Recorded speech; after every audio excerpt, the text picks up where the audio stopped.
Good evening বন্ধুরা, সন্ধেবেলা দেখো বানাচ্ছি আজকে হচ্ছে মানে শীতের মোস্ট ফেভারিট খাবার, সেটা হচ্ছে পাটিসাপটা। তো এখানে কয়েকটা পাটিসাপটা বানানো হয়ে গেছে, এগুলোকে আমি প্লেটের মধ্যে রাখবো। ও কি সুন্দর হয়েছে দেখো, এখানে পাটিসাপটাগুলো দেখতে একদম মানে দেখেই যেন মনে হচ্ছে উফ টেস্টি হবে, তাই না? আর এটাকে বানাচ্ছি এই দেখো, এত সোজা এতভাবে, মানে আমি তো কতদিন ধরে চেষ্টাই আগে করেছি কিন্তু ওঠেনি, কিন্তু এবার দেখছি সুন্দর উঠছে। আর যদি রেসিপিটা চাই তাহলে আমাকে নিশ্চয়ই কমেন্ট করো। এই দেখো, এটাকে দিয়ে খালি ব্যাটারটাকে একটু ছড়িয়ে দিলাম, এই দেখো। আর এইখানে দেখো সুন্দর পুর বানিয়ে নিয়েছি, একদম দেখতে কি টেস্টি, আর খেতেও কিন্তু দারুণ হয়েছে। এটার মধ্যে নারকেল, খেজুরের গুড়, তারপরে সুজি সবটা দিয়ে বানিয়েছি।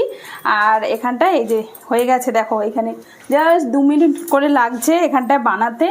ও আমার তো কি ভাল লাগছে, মাকে দেখতাম পিঠে বানাতো আর আমি ভাবতাম আর কি সত্যি পিঠে বানানোর কাজটা কতটা ঝামেলার না, কিন্তু এখন দেখো কত সোজা হয়ে গেছে। আগে তো মাকে দেখতাম শিখেছি, আর এই যে দেখো কি সুন্দর ঝটপট, এই দেখো কয় মিনিটের মধ্যেই এখানে দেখো তৈরি হয়ে গেছে। এই আয়ুষকে বলবো সেকেন্ডসে, এই দেখো কি সুন্দর লাগছে দেখতে।